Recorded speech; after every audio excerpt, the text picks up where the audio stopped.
The Pinball Network is online. Launching. Triple Drain Pinball Podcast. All right, Tom, you ready? Oh, yeah. Perfect. Travis, you good? Oh, yeah. I'm not playing your intro this time, but here we go. Here's our intro. We're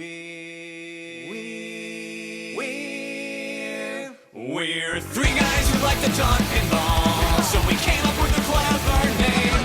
We're Joel and Travis Tom who talk pinball, and we call ourselves Triple Drain, Triple Drain, Triple Drain. We're Triple Drain. Yeah, it definitely sounds a lot better without your crap in front of it, Travis. Yeah, why did you not play my intro? Do you want your intro every time? Mark Silk did a great job on that. You are disrespecting Mr. Silk. That's what you're doing right now. Is that what okay. Well, it's fine. We'll wait till the end. It's fine. I think we need wait till the end. Yeah. Travis the intro will keep Travis the people talks. involved. They'll all want to wait to hear that. So we'll wait. We'll do the intro at the end. That makes sense. So this is Triple Drain. My name is Joel. We got a special guest tonight. Maybe we'll pick his mind. We'll see what he thinks of your amazing intro there, Travis. We have a guest, Mr. IE Pinball, an amazing streamer, an amazing player. We literally asked him like an hour ago, and he said yes. So Karl DeAngelo. Karl, thank you for the short notice and hopping on. Oh, thanks for having me on. Yeah. So last episode, I don't know if you heard, but Travis, I think, paid an exorbitant amount of money to Mark Silk to get a custom intro done. Did you, when you listened to the podcast, did you fast forward through that, or did you actually listen to it? I honestly don't remember it. I was probably half asleep on the airplane out to District 82, one way or the other. So forgettable. Got it. Okay, that's what I'm hearing. Yes. Well, Karl, thanks a ton for getting on. We wanted to knock out a show here before. There's been a lot that's happened in the last few weeks, and wanted to knock something out before Expo. Give a little content before Expo. But, I literally just went through this order, but you just mentioned District 82. Let's just put that right at the top. So we're going to jump straight into tournament talk here. The three of you guys played a ridiculous tournament, or tournaments, right? I mean, it was 6 tournaments in a row over the course of 3 days at District 82. Mr. Tom Graff himself streamed the entire thing. I think anybody that was into competitive pinball was basically glued to it for the entire weekend. Yeah, that was the Super Series. So, I mean, Tom, this was your baby. If you want to lead us off with just a quick introduction or overview of what it was, and then I'd love to dive in on what your overall experiences were. Well, it didn't involve sleep, that's for sure. It was 6 tournaments over 4 days. Karl actually won one of the tournaments. That was the 4-strike, right, Karl? That's right. The 4-strike ended at 2:30 in the morning, which was very, very tiring for everybody who was there. But that's like 11 o'clock Karl's time, right? He had an advantage. Exactly. That's where the advantage was, exactly. Yeah. The Pacific time advantage. But no, it was a fun time. Travis, you take it. And this is what we have to deal with right here, Karl. Every time. Yeah. Well, the tournament that Tom was referring to was, I think, what was it, Karl? Event 5? Yeah, I think it was, 5. Right? Yeah. So, this was a Saturday night tournament. It was the 4-strike tournament. And I know, Karl, you just basically ran over everybody that tournament. I think you came out of it with, 1 strike? 1 strike. Oh, wow. He was dominating. When did that strike come? Was it round 13? Or somewhere right around there? Don't remember the round, but it was on Sky Kings. I remember that. Of course, Sky Kings. You see, Tom, this is why we need to get rid of Sky Kings. It's a terrible game. Well, Sky Kings. You can get extra balls, but you have to build up the bonus. That's true. Well, we did get to see the greatest game of Police Force in the history of pinball. That was exciting. Joel, have you ever played Police Force before? I haven't, but doesn't it have like not an exploit, but doesn't it have like one shot that's kind of ridiculous? It's kind of, isn't it? It's not steal your opponent's points or something, but it's something. Oh, they got that too. It has that too, yeah. Yeah. But it's just shoot the center ramp all day long. Yeah. Yep. And Karl, were you involved in this greatest game? I was. Okay. what did I have? 17 or 18 ramps in a row. Then Raymond came on top of me just after that, doing 20 or something, like some crazy amount. It was pretty exciting. I thought it would be boring, but it was actually a pretty exciting game. I think Carrie Wing was on that game too, and she had an insane amount as well. Yeah. It was crazy. It came down to skill shots, I think, actually, between Karl and Carrie, out of all things. It did. Wow. It did. Well, if you really look at a police force, though, to me it looks like Zootopia before Zootopia was a thing. Have you ever actually looked at it, Joel? Yeah, the art itself wasn't it supposed to be Batman, and something happened, like they didn't get the license, and that's how it ended up becoming Police Force. It was like a last minute but thing. have you seen the characters on Police Force, though? Yeah. It's just animals. Yeah, it makes absolutely zero sense. I get it, but that's that. I mean, it is a cool game, but that's one of the reasons I've stayed away from it, because they said there's like it all comes down to ball 3, right? Or Joel, we can be honest, it's not a cool game. We can be honest here. Okay. But it feels cool when you're ramping 18 in a row. I mean, that's got to be. Well, yeah, it feels cool if you're Karl DeAngelo, yes. Oh god. For the rest of us mere mortals, not so much when you're hitting that yellow post and just power draining. Yeah. I don't know. Karl, I mean, not to get on too crazy of a side tangent, but Karl, if anybody listening here, i.e. Pinball, you really dove into over the last year or more these wizard mode challenges where you're just focusing entirely on wizard modes, and it's not wizard modes on easy games. It's like the stupid wizard modes that are like Big Buck Hunter is probably the biggest one that people are like, why would you even put yourself up to that? And your level of play, I don't know. It's pretty ridiculous. Well, we don't have to go too far, but do you have any another wizard mode coming up that you want to hint at? There's a couple on the list. Whenever I get another game, World Poker Tour. Oh boy, be a fun one. Yeah, that's a long journey that can go very bad near the end of it. Mm-hmm. Star Trek is one, but that's not a lot of people have played Star Trek. I don't think that one's particularly difficult. Well, World Poker Tour definitely will be. I asked. Most of these games come from Jim Belcito. He lets me borrow them for these challenges, and I asked him for Indiana Jones at one point, the Stern Indiana Jones, because I was curious about that. Speaking of stupid wizard modes, yeah. What is the wizard mode for that one? I have no idea. All I know is it's a long path. You have to do a lot to get there. Yeah. No, because 24 was another one, right? 24 was another one that you had to do in a very specific way. And it's I don't know. We've talked most about a lot of the more recent games and the more recent wizard modes, and some of those, I don't know. Nothing. It just seems like some of these older games are just coded in a way where I don't know if they just code it with this idea of like, well, nobody's ever going to do it, but we'll throw it in there. Or do you think basically. It's just it's and the code is the mode is programmed normally like a throwaway mode. It's just this simple thing, it's just getting there is the hard part. Mm-hmm. But now that this is my brain going with another, here we are. We've gone down this rabbit hole. But you clearly are searching. You like that achievement. You like that checkbox of like, I have achieved that on that game. So, random thought. I know we've talked a lot about the Stern Insider Connected program, or even Jersey Jack. I mean, Jersey Jack now has achievements. Are you like? Does that excite you as with your type of mindset towards certain pinball games? Do achievements excite you? Yeah, absolutely. I enjoy achievements. Yeah. I've run through a lot of the GNR ones. I'm looking forward. Fingers crossed. I believe Pirates is coming out this week, which will be nice to dive back into that game after having not played it for a long time to grab those achievements. Well, I don't know if you knew, but Raymond Davidson, I don't know if he said it on Facebook, Discord, or where, but he was offering money to whoever the first person was that could complete all of the Led Zeppelin achievements. Because what was it? You may remember, Travis. He mentioned that on one of our streams. There was one of the achievements that he listed it was like a double super jackpot. It was something stupid that he thought was going to be like was the one that was going to be really hard to get. I forget exactly what it was, but he was offering, I think it was like $500 for completing the whole thing. Yeah, exactly. Karl's ready. Yeah, Karl's just rubbing his hands together in the video. Yeah. Still got the Zeppelin here, so let's hope it sticks around a bit longer. Yeah, you just need to get that kit so you can. No, one of them was what was it? It was get to one of the wizard modes without completing something else. Oh, that's what it was. Yeah, it was without using the first wizard mode. Yeah, and What's- that's drawing a one blank. of my streams was for that.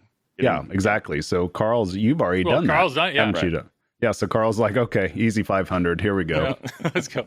Very cool. Well, awesome. So back to Super Series.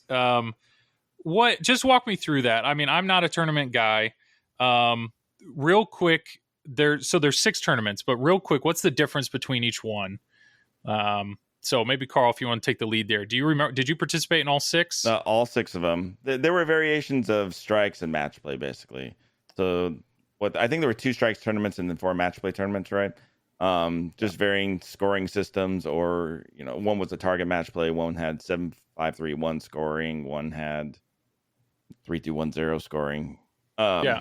It's all blending together a bit. In But my it's head, but it's not all 100 games that are there, right? I mean, it's no, yeah. it wasn't all 100 games, and in fact, it became more of a classics tournament than anything because of time constraints. I felt we didn't play very many modern games. No. Maybe a total of 7 or 8 rounds, maybe a bit more because of the last day. Because I forget about that last day, but the first 3 days it just wasn't much modern play. Yeah. And that's all just because modern games typically are longer playing games, or like it's harder to get through them quicker. Is that, or it's just Right? And there were time there? constraints to finish. We didn't want to run until 2 a.m. I'm assuming Eric didn't want to run that every single day, so Correct. we had a clause after 10 p.m. It would be classics only on the tournaments that had a combination of the 2. And that's just because some of these classic games, you can just get a house ball. There's no ball save, and you're on to the next person. Is that? I mean, Yeah. it's So just, you calculate about a half hour per round for classics games, and modern, I'd say 45 minutes to an hour. Interesting. Okay. This was a question that came up before. Do you consider, Karl, you run tournaments? Do you consider TNA a classics or modern game? Modern. See, Travis here ran his tournament in Oklahoma, and he put TNA as a classics game because he thinks We it's a had fast playing to game. for time constraints, Joel. I'm There's a just- difference between the Oklahoma local casual player and world-class pinball players. Yeah. Sorry, Okay. guys that are listening in Oklahoma. I apologize. Mhm. It's Joel's Okay. fault. Yeah, Yeah, I'm think- sorry that Travis lives in the same state as you. That's all. Yeah. Well, I think even that 4 strikes tournament, I think it became all classics really early on too.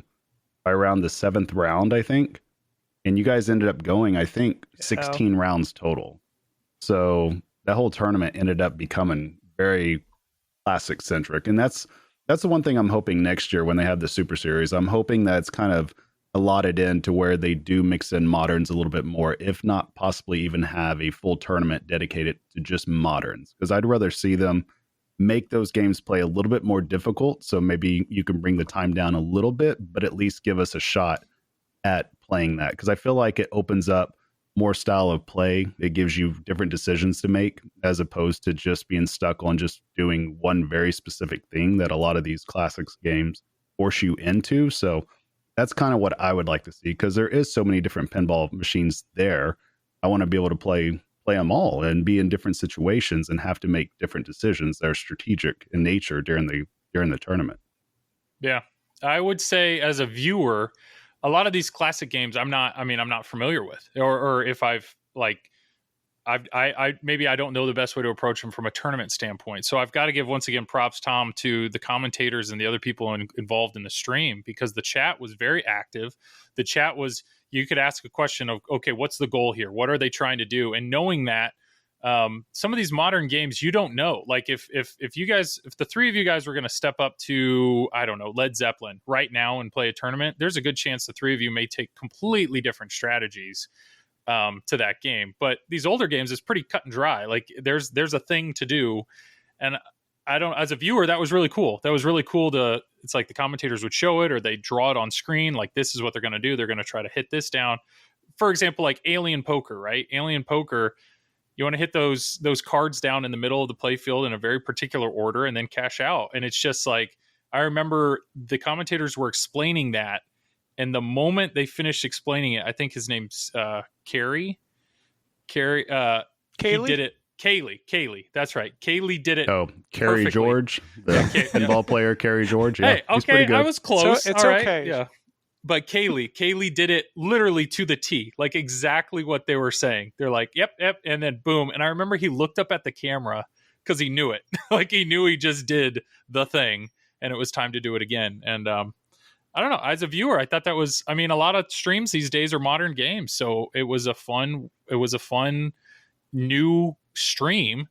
And also the quality of play. There were such high level players that, you know, you never felt like even, ball 3 and this guy's down by a ton. He'll come back, or he could come back. And I don't know, I thought it was really cool.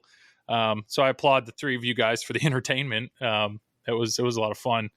Travis, do you have any, Karl, so Saturday was like your day, right? I mean, that tournament, why, like, was there something particular that, were you just feeling it or just got lucky or what? I have no idea, to be honest. The tournament before, I tanked in, and at the break, I was just sitting down like, I'm so tired. I'm done. I can't make it through another tournament.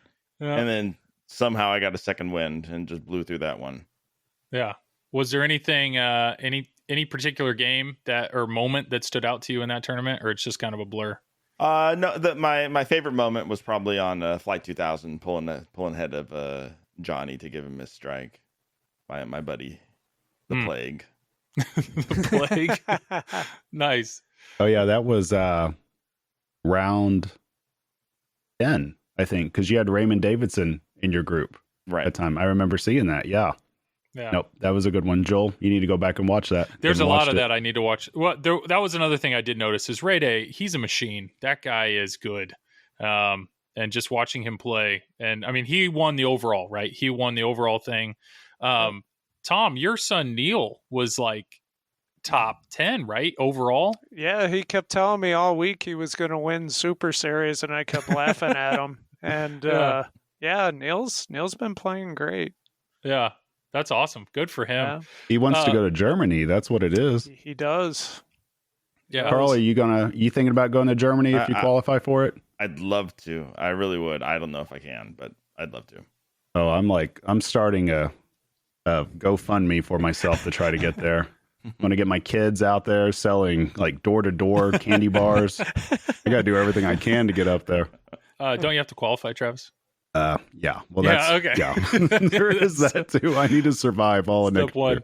Yep. Tom, I'm assuming once again you were running the show. Was there any moment that stood out, positive or negative, that I was just really happy with all the help I got, especially commentators. I mean, Rachel again. I mean, she was awesome. She did the whole tournament, and then Levy Naiman came up to me and was like, "I'm not going to play the 4-strike. Do you mind if I commentate?" I was like, "Sure." And then Greg Pavarelli did it on Sunday. That was very nice, and I was truly happy that those guys did all that. Yeah, it was, as a viewer, it was awesome. They did a really good job. And yeah, Travis, was there anything, I know Travis, for the listeners here, Travis is usually pretty active in our Facebook Messenger chat. I mean, almost daily. He was real quiet during Super Series. And I think he was spending a lot of time focusing on... I was too busy struggle bussing through the first 5 events. It was, I didn't even play Karl one time. I don't think I played Tom one time. Yeah, it was bad. I was I was losing games that I shouldn't be losing, but I wasn't just losing them because I was playing bad. Everybody else was playing good. But it was just one of those things that in these types of tournaments, you can, like Ray likes to call it, buy the dip. So you can do bad theoretically in the first 2 rounds or even the 3rd round, but then you got to really get it going late. And that's kind of the benefit to not having a finals is you can kind of sneak up at the last second without actually playing any of the top players. But then again, it's kind of a curse at the same time. But yeah, I just found myself just kind of spinning my wheels most of the time. And yeah, finally dusted it off on event 6. And I think I got 4th. Yeah, 4th because Nil got me by the tiebreaker. So yeah, nice. It was just bad play on my part, but I'll take it. At least I got 1. There you go. That's good enough for me. So what was the on I think Fox Cities had posted, or why don't Tom, you posted the picture, but there's one of the pictures where I think Mr. Travis here was 8th or 9th, and you strategically cropped that picture. so it was like showing the top 10, and it is cropped perfectly so Travis is not in the picture. I took 2 pictures, and I noticed Travis wasn't in the one, and I took another one, but that was the one I posted. Oh, it's so perfect. Yeah. That's so great. What an a-hole. Travis, the key here is you just got to place higher so he can't crop too much. You know, if you're right there in the middle, then you're all good. I learned my lesson. Yeah, there we go. Well, once again, that was Super Series. I know, super incredible, really entertaining to watch. It's on Twitch. Have you uploaded the video to anything on YouTube besides that? I'm in the process of editing it, so It's I'll only probably like 80 after hours? Expo. Yeah, something Yeah. like that. It seems like. Yeah. But after Expo, I'll start releasing them on YouTube. Awesome. Yeah. Everybody feel free to check it out. Super entertaining. And I know, I mean, there just hasn't been a ton of tournament streams, tournaments to watch. So, I mean, it was, it came out and it was awesome. So well done. Pat yourself on the back there, Tom. And Karl, nice job winning one. And Travis, thanks for participating. So it was, it was great. It was great. Thank you, Joel. Hey, I'm here for you, man. So yeah, we'll roll into the next thing, which was, reveals, right? So what was it? Today is Sunday. We're recording this on a Sunday night. So yesterday, American Pinball did something pretty cool. They went ahead and shipped out games to multiple locations, and basically told under NDA, like, hey, you can open the game on Saturday, let people play, have a good time. And Legends of Valhalla. Legends of Valhalla is the next game from American Pinball. This game this was a homebrew, and they made a handful of them. Was it like Riot Pinball or something? Does that sound right? That's Riot correct. Pinball. So they've had this out for a year or more, and it's gone to a few shows. Have any of you played it in any? No? Okay. But yeah, so it looks like American Pinball's picking this up, and they're going to manufacture it. Just all around first impressions. We started with Tom last time.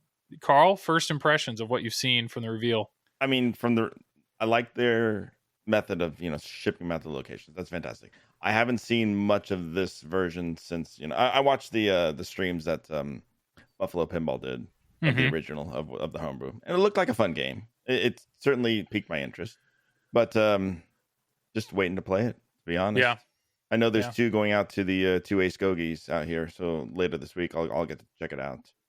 But that's cool. I don't have much more besides that at the moment. All right. Travis, you did a whole reaction video, right? Or like a first response video on YouTube? Not yet. Not I yet. have not. Okay. No. Well, This is my first response to it, just to you, Joel. here we go. Let's hear it. What's your initial reaction? Well, gameplay wise, I like the layout.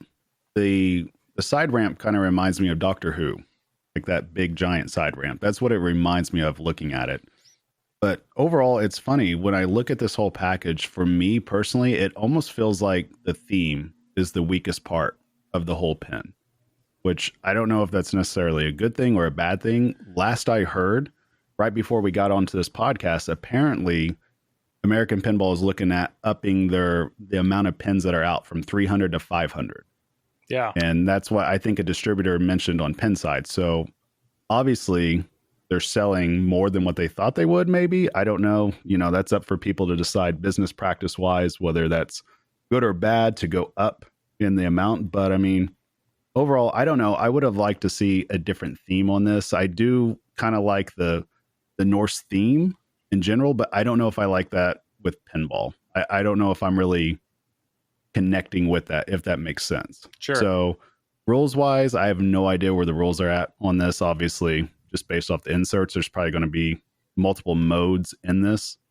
Art wise, I mean, it is what it is. I don't know if I'm not really the picky one when it comes to art, but I know the animations though, looking at that, I don't know. It was kind of different seeing the animations, and I don't know if that's going to be the final product or if they're going to kind of help that along a little bit more. But I mean, overall, if it shoots well and it's fun, I guess that's a good thing, but I know the theme for me is kind of a letdown overall.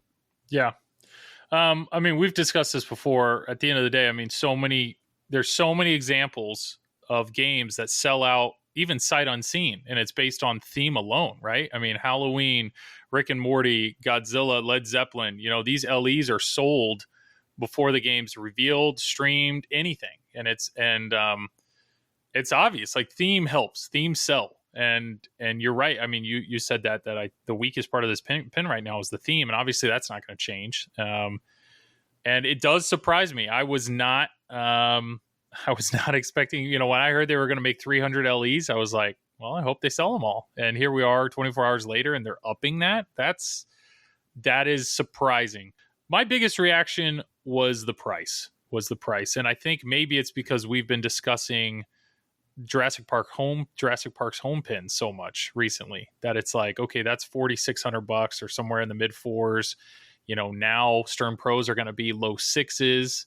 And currently, as of right now, the cheapest commercial game you can buy is a Hot Wheels, because a Hot Wheels is cheaper than Godzilla. So it was like, is American Pinball going to stay there? Is American Pinball going to stay below a Stern Pro? And what I'm seeing, they haven't announced there's an LE, but they're making like a standard edition or I don't know the terminology. Which I think is $1,000 less on the MSRP from what I heard, but that's not confirmed, but that's what I heard. It's going to be somewhere right around there. Nothing official yet on that. Exactly. Yeah. But what is it? It's 8,600 what's the, it's either 84 or 86. I thought I saw somewhere 84. In that area. 84. So that, and a Godzilla is what? Yeah, it's 83.95 MSRP. It says a deluxe edition limited to 300, which, like Travis said, I saw the same post. It sounds like they're upping that to 500. Yeah.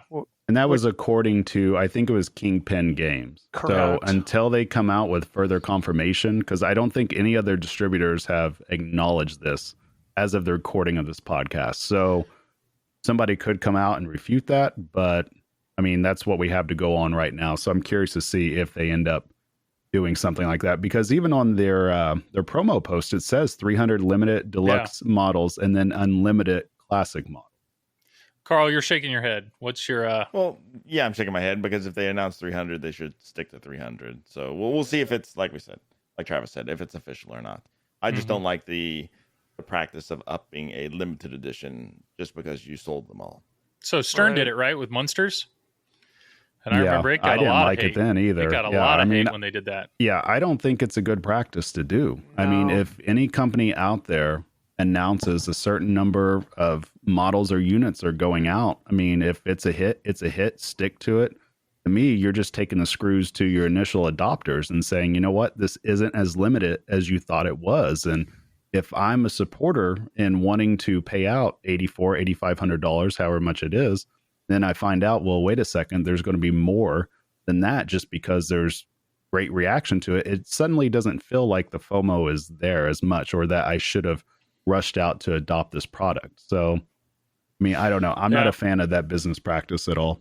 Well, luckily in our midst here, we have an elitist, Mr. Tom Graff. Tom, so if you, as an LE buyer, you just bought an LE Godzilla, if you had heard within 24 hours that they would have upped that, would that have offended you personally, or you don't really care how many LEs there are, or what's your thought there? No, I think I would have been a little upset. I mean, you're thinking a certain number is going to be made, and if they increase the number by X, it kind of sucks. Okay. Yeah. Well, so I mean, it's out. I hope it'll be at Expo. I would assume it'll be at Expo. I'm willing to give it a shot. I know I've had a Hot Wheels. Actually, I think everybody has had I know, Karl, you've had a Hot Wheels. Tom's shaking his head. Tom, have you had any American Pinball game in your collection? Yeah, I had a Houdini. Gotcha. For a little bit. I mean, I think we can all agree that they're built well. Like American Pinball builds a tank of a game. And so that's the only thing I can kind of say with certainty or confidence, that I bet Legends of Valhalla will be built well. It'll be, I don't know, a tank, a beast of a game kind of thing. But it's been out a while. I think there's been people that have put hands on it. Chuck Wirt with TPN, he's played one extensively, and he's a big fan of it. So I wish him the best of luck. I hope it's one of those like kind of a sleeper hit kind of thing where people, once they get their hands on it, that's great. But in this type of market, I just think there's so many examples of games that sell instantaneously because you have a theme. And I mean, you never know, because every other pinball manufacturer right now isn't able to put out games very quickly. So, I mean, there could be 300 people out there that are just dying for the next new game that they know they could get fairly quickly. So, and plus American Pinball, it seems like they fixed their LCD issue too. That thing looks like it's smack dab in the middle. Oh, they centered it this instead time? of offset. Yeah. Oh, that drove me crazy. They kept saying that you wouldn't notice it. And every time I looked up, lies, I noticed it every single time, and my OCD just went off the charts. It did not bother me. Karl, did it bother you? No, it didn't bother me. No. The art supported it. Yeah, well, I don't have the focus you two do then. Because that's all I can stare at. Yeah. Well, that's cool. I don't know. Besides that, I mean, we're kind of at a kind of a wait and see situation. I went back and watched some of the old streams. Buffalo Pinball streamed it in the past, and yeah, the animations at the time were stills. They weren't. At least the little bit that I saw. So I'm curious what all they've added, or if they've added anything there. I do think Jack is going to stream it. Jack Danger is going to stream it sometime soon. A little surprising. That's an interesting strategy by American Pinball, isn't it? Yeah, and officially a Stern employee, but yet, or maybe he's not an employee. Maybe he's a contractor. Yeah. That is interesting. I know. Well, Travis doesn't stream, but hey, if AP called me up, Tom, you'd take it. I'm assuming Karl, if they called you up and said, "Hey, you want to do our reveal stream?" I think we'd all jump on it. But Jack is in the area. He does a good job, and yeah, we'll wait and see on that. Well, that leads to a good question though. Since you're going to be at Expo, Joel, yeah, which game are you going to play first? Legends of Valhalla or JP the Pin? JP the Pin. I mean, if they're standing right next to each other, I'm going to pick the shorter line. The answer. Okay. There's no line, oh my Joel. gosh. Yeah. He does this all the time, Karl. There's just no a line. sitter on everything. Yeah. You're the first one up. You've been make waiting the all logical- night, I make the sleeping logical outside of the answer. hall. Nobody's watching. Nobody's listening. It's just you. You will only know the answer to this. Karl, you Which want to one know are the you answers picking? that's going to tweak him the most. The answer is going to be, I'm going to play the P3 that's standing next to him. That's what I'm going to play first. Yeah. No, I don't, to be honest, I would probably go Legends of Valhalla first. And the only reason is just because I know there's more lights, it's more of a, like, there's more there. And I'm really curious to see how it flows. And I've seen way less of a stream. So Did you there's your hear answer, that, Travis? He's Yeah. a 3-flipper snob.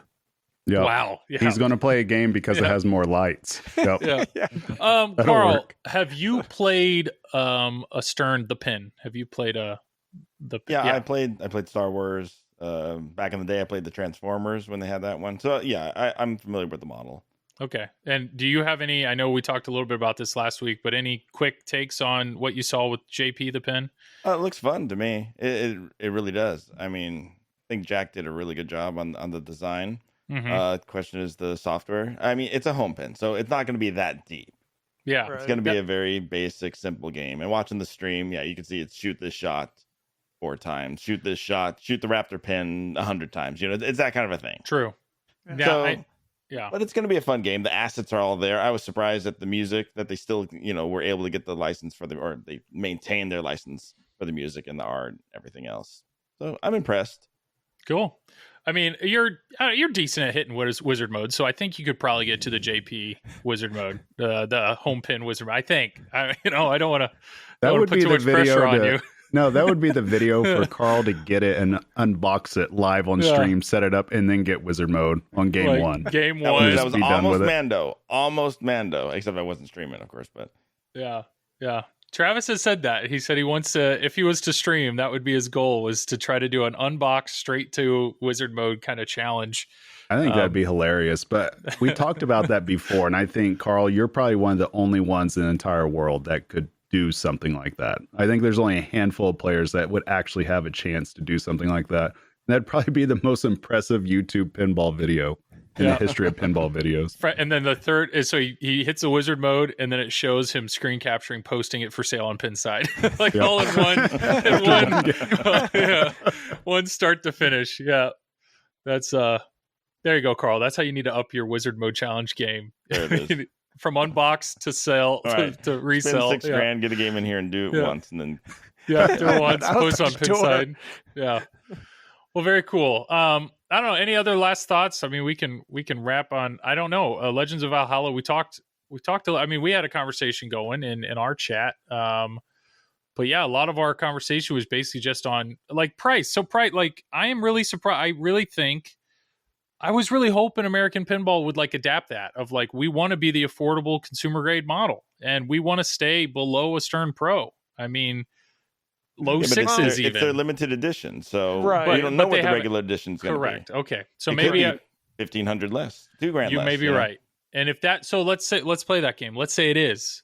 Do you think, fast forward 6 months, they're gonna? I mean, do you think that would really help them sales wise? If I mean, I don't know. Maybe that's a question for Zach or other distributors. How often do people ask, "What's your cheapest game?" You know, or what? Well, let's put it this way, Joel. Is this the cheapest LE that's out there? Because it's at what, 8,400, and Stern's at about 10,500 now. Jersey Jack Collector's Edition is like 12,500. So, I mean, that's a big discrepancy between the three right there. What Spooky was about 9 for the LE, yeah. It was under 10. Because didn't they say you could add the butter cabinet and still be under 10? Yeah, it was 9 for the collectors. Yeah. But all things considered, basically, out of all the big manufacturers, this is probably the cheapest, like, high-tier pin. Yeah. Okay. So the question is how is it going to play? How is it built?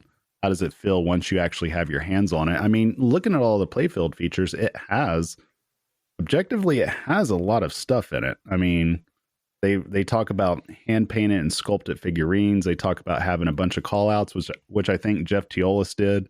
They're saying like over 500 call outs, which is a lot, all things considered. And now looking at it, they say 22 modes, multiple wizard modes. I mean, what a soundtrack featuring 23 songs from a group called Two Steps from Hell, which I know Karl has banging on his radio all the time. Hey, it's a good group.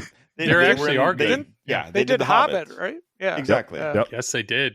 And then shaker motor, knocker, anti-reflective glass. So, I mean, all things considered, they do have some stuff associated with this package. It's not, they haven't cheapened out on anything in particular. So I'm curious to see how that actually is in person, because it's one thing to see it on a stream. It's a whole nother thing to be standing over the pin and actually experiencing it yourself. Yeah.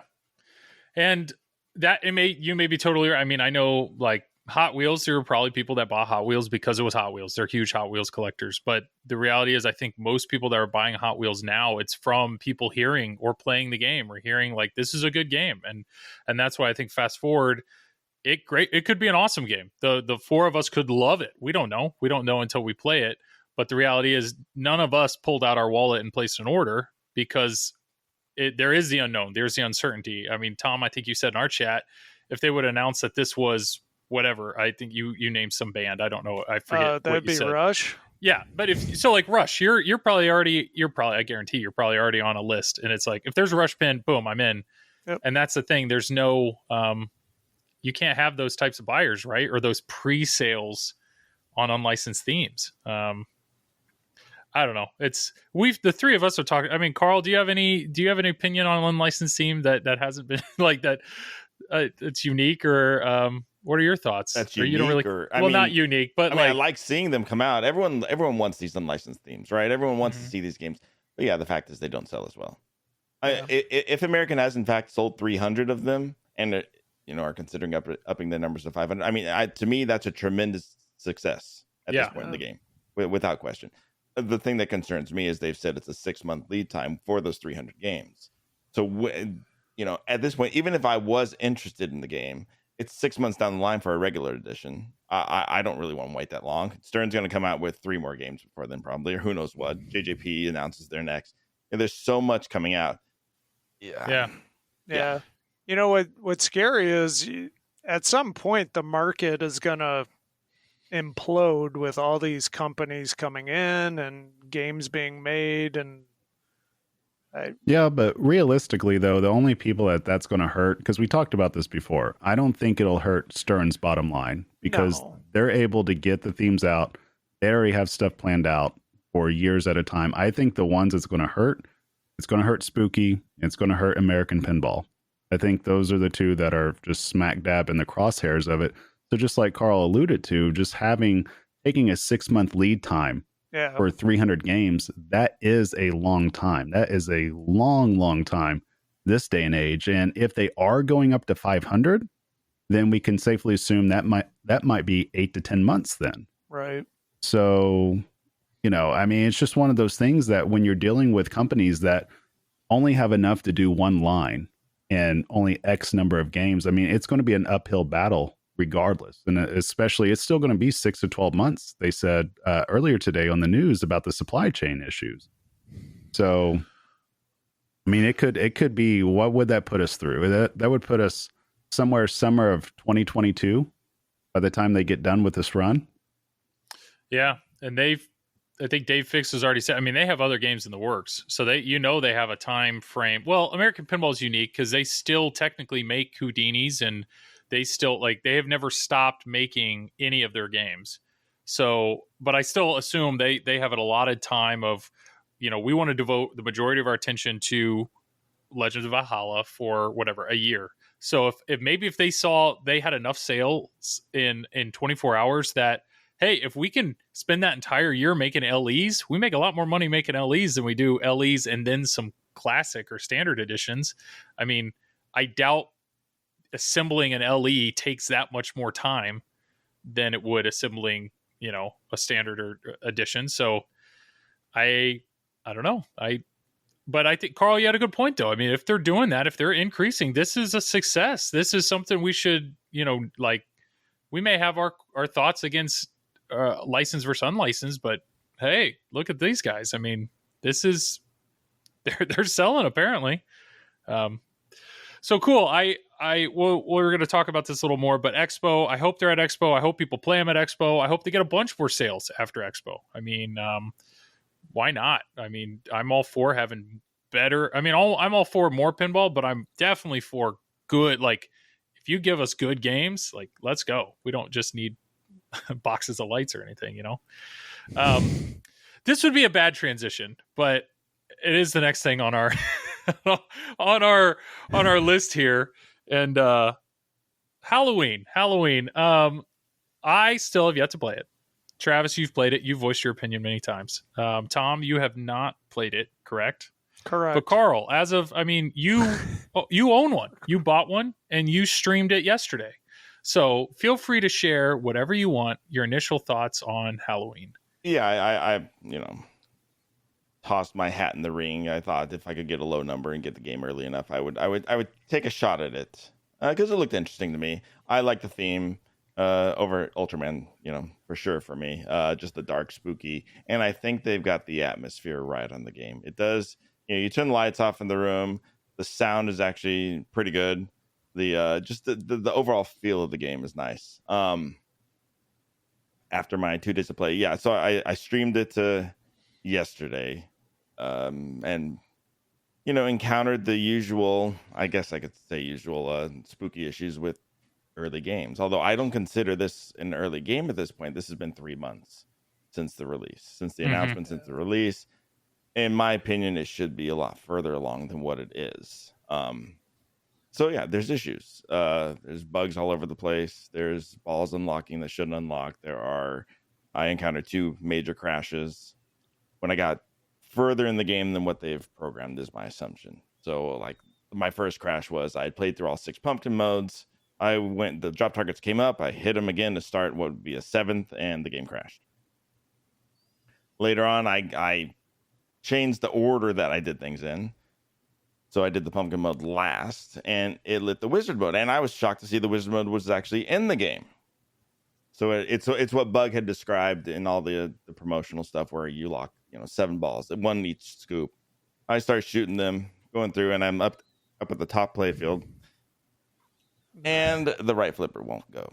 It just won't flip. So I don't know if that's a recent bug, but I couldn't make that last shot or two to complete that mode. So that was the end of that game. It's just stuff like this, Yeah. But I do like the look of the game, the feel of it. The shots are nice. They're not great. I'm not a fan of the upper playfield geometry. There's a ball trap there with the post on the pretzel. The butt pretzel. The butt pretzel. Yeah. That's it. The butt pretzel. I was waiting for that.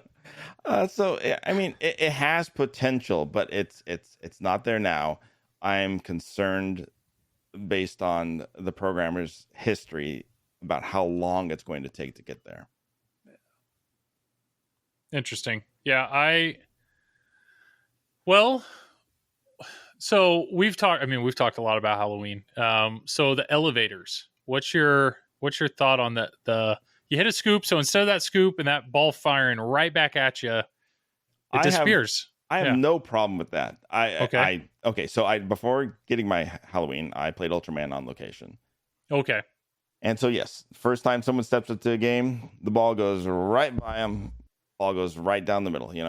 No way to save it. And that's, in my opinion, that's something easily fixed. Just do what Stern did, do what Kiefer did on like Simpsons Pinball Party. Flip that flipper a couple times. Let someone know the very first time the ball is going to come out on that side. Okay, ball's coming out here. That's all they need to do. Oh. I actually like the idea of them.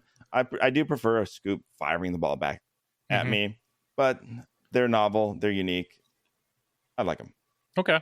So let's say if tomorrow the Spooky puts out an update and every bug that you ran into is fixed. What do you think? What are your thoughts there when it comes to just overall gameplay or modes or layout? What's your experience there? Well, I think things need to be fleshed out more just beyond bugs. Okay. So Okay. there needs to be more depth to it. It's and maybe Spooky doesn't want more depth in it. Maybe this is where they're going with the game. It's like back when I had Rick and Morty. The reason I had a pre-order for Rick and Morty, and I had borrowed at the beginning of the pandemic. I borrowed one from Ace Kogi, and I learned that the game as it was basically their plan, just a bunch of modes, and then a final mode for the your 10th adventure. And it wasn't really going to go beyond that much, and that's fine. There's no problem with that. But I feel Halloween may be similar in that regard.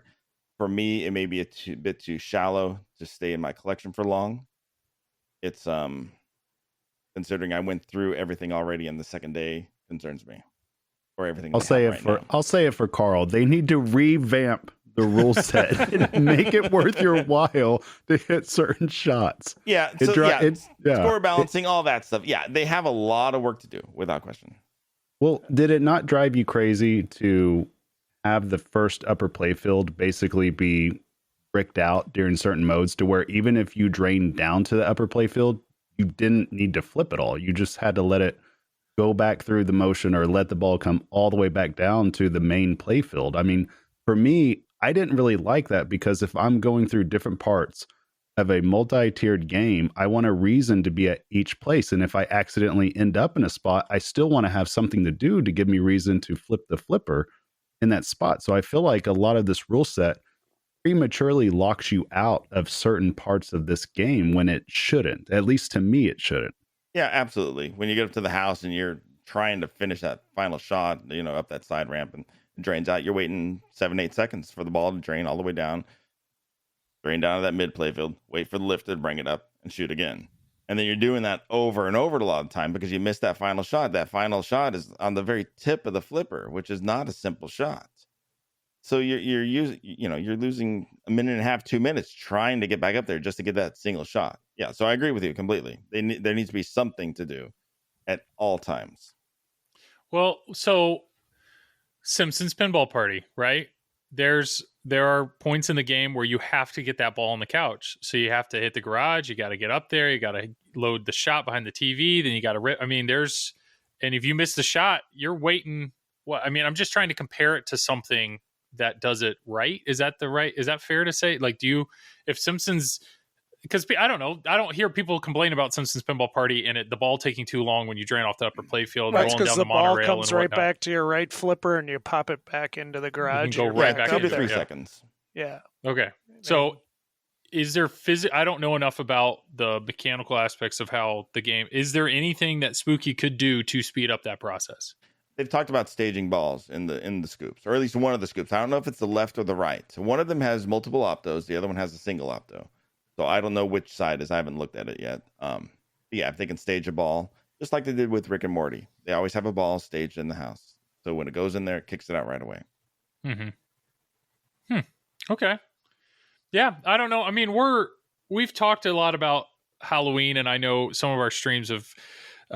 I stream for Flipping Out, and then Just Another Pinball Stream, and Travis has been on those, and Travis kind of let it all out on one of them, and one of the comments was like, I respect Travis more now that I know that he's honest about, this or that. And the reality is, we're not trying to be mean or brutal, or it's just honest. And we're rooting for Spooky here. We want him to. I mean, I have no doubt if Bug called Karl, if they called you, Tom, Travis, anything, and they're like, "Hey, Travis, we've heard that you don't really like our game. Do you have a list of suggestions that we could work on?" I have no doubt that Travis, you would happily help them.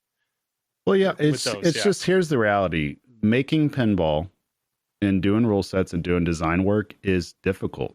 It's not easy at all. And anytime you have a body of work, you're putting it out there for potential criticism and for people to also celebrate. So I fully acknowledge it's not the easiest thing in the world, because it's all very public. Like, people know you're the one that designed this. People know that you're the one that's coming up with the rule set, but it's one of those things too, that I think at the same time, to me, Spooky isn't the little engine that could anymore, because that little engine can at this point. They sell out games that they're putting out. And so the amount that they're charging, I think it's fair game to hold them accountable to say, hey, for this price, we expect this type of product. And I think whenever you have other pinball players out there that aren't just casual, that are giving their critiques or giving suggestions, I think that's something that's worth at least listening towards for some of these companies, just to get a general idea of what this type of player thinks. Now, that doesn't mean that they have to actually implement it, but you still want to find that balance to where you have something that appeals to casuals and you have something that appeals to your hardcore people. Because if somebody buys a game and it's in their house and they're wanting to play it every day, you're no longer a casual. You don't have to be the greatest pinball player ever, but you're hardcore into it because you're trying to learn the shots. You're trying to learn the rules and you're trying to enjoy it. And if you have a code like it is now, that's going to take the longevity and throw it out the window. Because just like Karl alluded to, the great players are going to get through the game very quick, and then it becomes highly repetitive from there. And that's the thing that you don't want to do. It's almost like anti-Elwyn-esque. People say Elwyn's rule sets are way too deep, but they're really just wide more than anything, because it gives you several different options on how to attack a game. And I think that's where your modern day pinball player that is at a house, I think the vast majority of them want something like that. That doesn't have to be a super deep experience, but you want to be able to attack a pin from different ways, and you want to be able to utilize all parts of that pin. And I think that's where the rule set is lacking at this point. So once they can address that and maybe make some of the modes a little bit more interesting. I mean, a great example of this, on the newest code, right, they have it to where your modes go from, I think it's like easiest to most difficult, or at least they have them shown that way. So even the most difficult mode, you can pretty much finish it in 2 shots if you time it right. Yeah. That should not be happening. That should not be happening at all. If you have a highly difficult mode, the points should reflect that, but also the skill that you need to show should reflect the difficulty out of that mode. So I think that's just a large part of it as well, of having some things that aren't quite balanced and not quite there. And hopefully they tweak it a little bit. I don't know if they will or not. So what I wonder, we'll see. What I wonder is how much of this has to do with the fact that they only have one programmer. Posma is the only person working on the game, as far as I know. So, and Spooky has ramped up the production line. They've hired a bunch of people. Have they tried to search for programmers to assist out? We know Eric worked on Rick and Morty. That was his game with Scott. But apart from that, he's not working on Halloween as far as I know. So what are they doing in that regard? They should be, especially at this level with 1,250 games or whatever it was sold. Yeah. They need to step it up in that regard. But you and say he's doing Ultraman too. exactly. Correct? Yeah. Right. So he's doing 2. And I went on their site today because I was curious. I thought, okay, maybe I can load the Ultraman code in my game just to, just to have some fun. Compare it. The Ultraman code has been pulled from the site. So the latest update. So I assume there's game breaking bugs in there. Huh. So again, Phosma's, they're having to jump back and forth. He's having to jump back and forth between the 2 versions, which has got to stretch him even thinner. Yeah. Or do you focus on Halloween, and once it's like you focus entirely on Halloween because there's more of them, right?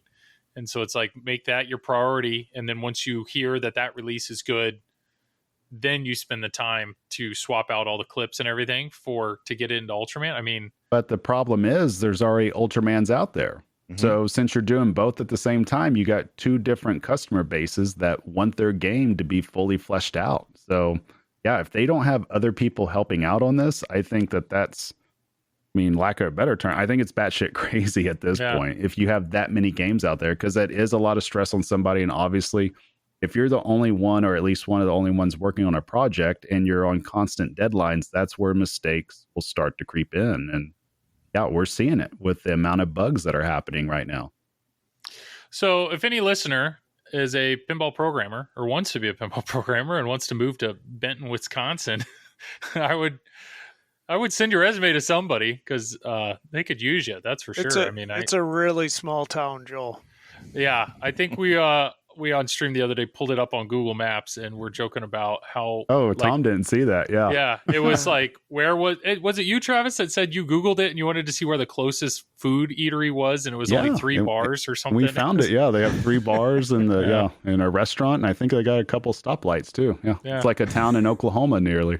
Yeah, but the beauty of programming is you don't need to be physically there. True. Exactly. Eric programmed Rick and Morty from his house. It's not like he was on location, at Spooky. Good point. Yeah. Steve Bowden, right? True. He's free right now. He's not. He's a rules guy. He doesn't. Yeah, program, I don't right? think he does programming. Right. I know. We brought this up because we saw that Bowen's name wasn't on any of this. So when the original reveal came out, we're like, well, Bowen's not on rules. He's not here right now. So it's I don't know. That was the first red flag, right? It's just I don't know. I hope maybe they do have some I don't know, applicants, or they're trying to expand, or I don't know. I'm rooting for them. I really am. But I do know a few people that they haven't got their games yet, but they're still in. I don't know anybody personally that's dropped a Halloween order, but Karl, you have it, and I'm hoping the code evolves and becomes more fleshed out in a way that you'll enjoy. But I will go ahead. I was going to say, to Spooky's credit, the build quality is great on my machine. I know Travis was talking about some issues with the one he plays on location, but mine has been solid. I had one rubber ring I had to stretch a little just because the ball path wasn't wide enough for the ball to get through, and that's been it. Apart from the ball trap on the topmost playfield, game has been completely solid. No other tweaks out of box. Just a great experience from setup. That's awesome. And the pin hex board? And the light, like, apparently the wiring, it's a lot less hot glue, right? You had a TNA, and Rick and Morty had the hot glue too. So it's well, good for them. I do think they are moving forward, and that's awesome to hear that their build quality is great. And I don't know, it's just code. Code is the thing that we've been talking about really for weeks now, and we're rooting for them. That's for sure. Yeah, so absolutely. All right. Well, I know I'm looking forward to playing a Halloween. I want to experience it. I want that ball to go fly right by my flipper my first time, but I want to experience it. And luckily, I think I'm going to have a chance. I know I'm personally going to Pinball Expo. Unfortunately, Travis, we just heard that you will not be going. Which sucks, but I get it. And Tom, you're going to be there. Yes. Oh yeah. So Tom will be there. He will have a Sharpie in pocket for all the autographs. He's ready. Bring him whatever, any square of skin, he's ready to sign, whatever you need. I got a question, Joel. Yeah, Travis.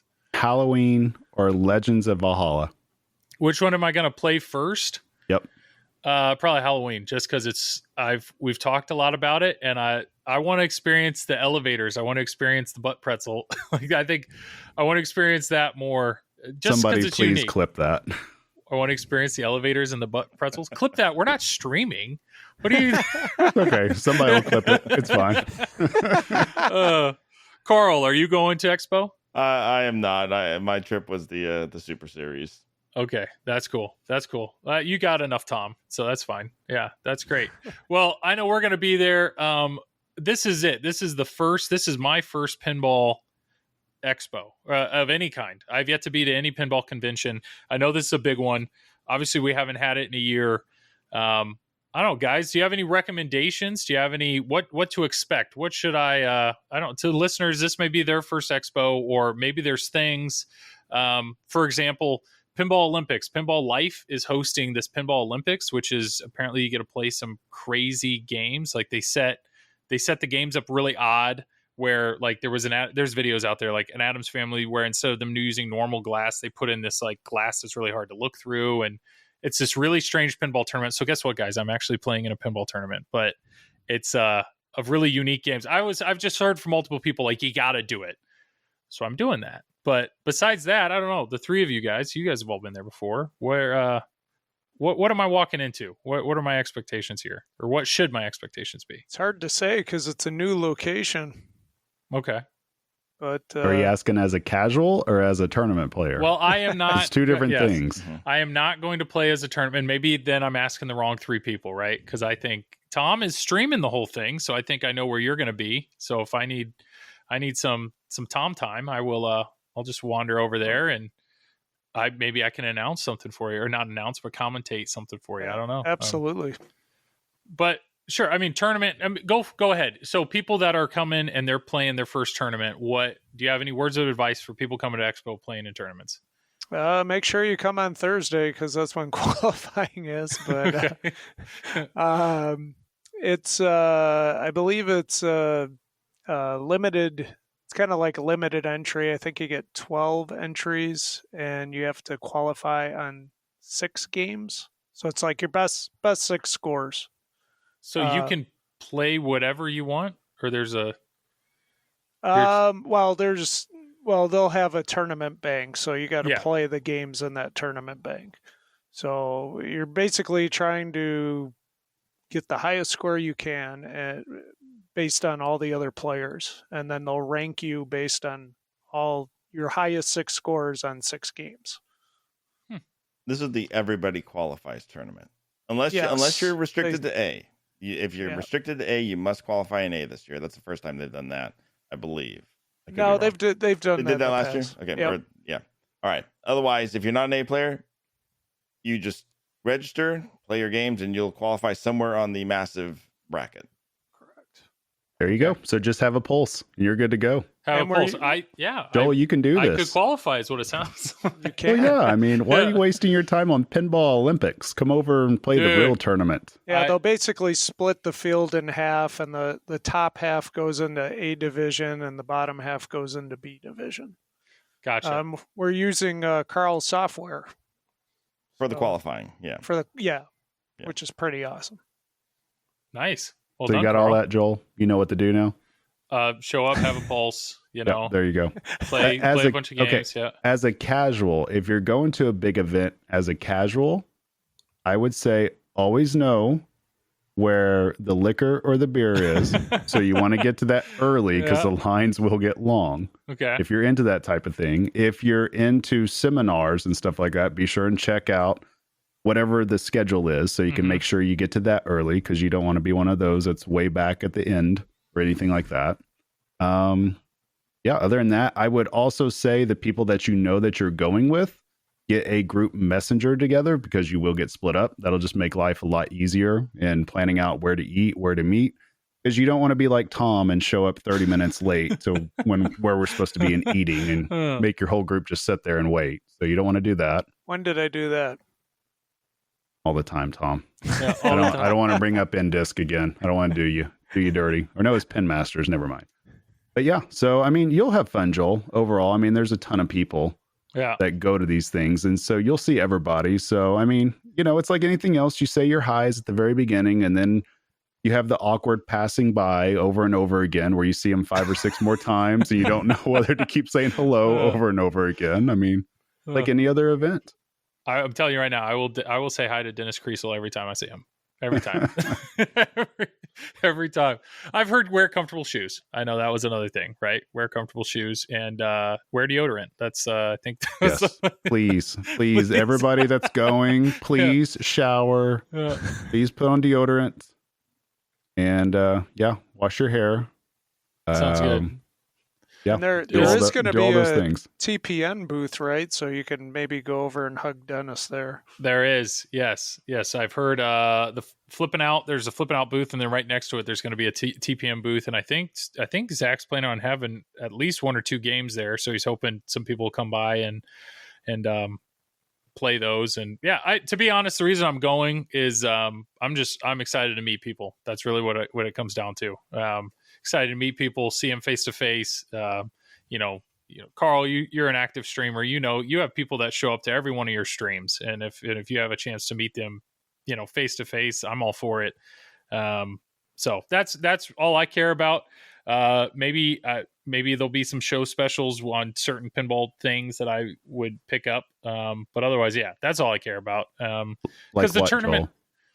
I want to get a piece of. I would love it if they had a sheet of one of the Invisiglass or something. If there was any special on that type of thing being any bit cheaper, I would consider picking up a sheet for streaming. I know, Karl, you're a fan. And that's like my number one. My number one is if they had something like that, because the shipping on that stuff is just stupid.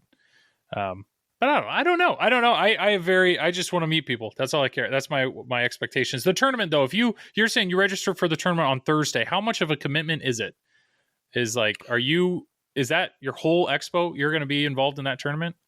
Just depends on how well you do. It's a double elimination tournament. So you try to stay in the winner's bracket, and then if you get knocked down in the loser's bracket, that's where it takes longer, where you'll be playing more matches. But it's based on where you finish in qualifying. So if you're, up there in qualifying, you're not going to play as many games because you're going to have a bunch of buys. But basically, it's head-to-head matches. You play against one person, and it's the best 2 out of 3. So it can take a while, but they have assigned times for the matches, so you at least know when your matches are around, give or take. Give or take. As long as there's no Power 100. The good news is that's what I was going to say. No Power 100 this year, so. Yeah. I'm missing this. What is a Power 100? What are we? So Josh runs a tournament every year, usually during Expo, where he invites the top players over to his house, and they have a tournament there. Okay. The problem is it happens at the same time as the Expo tournament, so it really slows things down. So I played a match, and Jim Belcito had a match before mine. I was waiting for his match, but he was over at Josh's, so I had to wait 5 hours. And the problem was you don't know when they're going to finish. So, and if you're not around, they're like, sorry, you you don't, you could potentially disqualify yourself if you're not around. So but you're waiting on them. Correct. Yeah. So that was kind of a problem. Okay. That was my bitter thing about that, but it is what it is, I guess. And at the end of the day, it was fine, but cool. I got a lot of practice, I guess. But all right, that's fair. Well, there you go. That's the first one.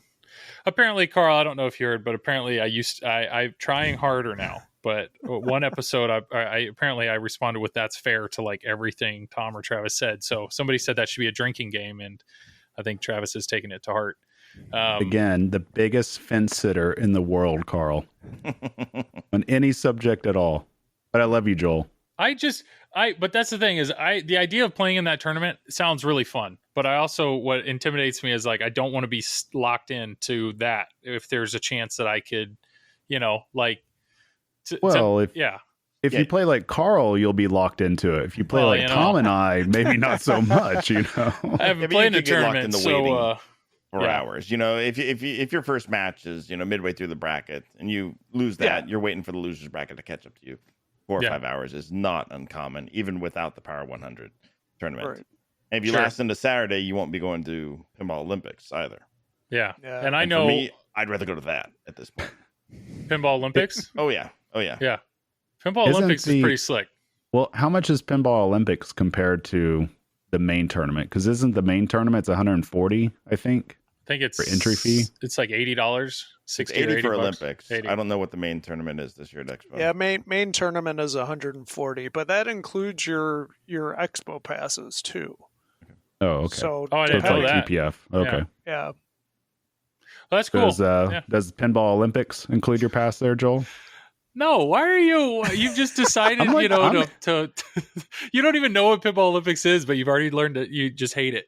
I mean, no, I'm actually intrigued.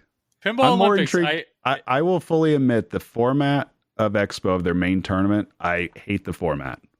Fully. I mean, I don't mind limited herb, but I don't like heads up at all. I'm not a fan of it at all. So knowing that you have to do that for multiple matches that are just best out of 3, it's not something that really interests me. But Pinball Olympics, though, so the way that you're describing it, the video they've shown, like there's like one game where they took the tilt bob and you have to put on a hard hat, and the tilt bob's hanging in front of you, so you have to keep your head steady while playing the game to not tilt out, which is clearly the best way to play pinball. I know, Travis, you probably won't like that at all, but that sounds super fun to me, because there's a chance that I could beat you in that game, and clearly you're a better player. No, I would still go hard in the paint. We have to do that, Joel.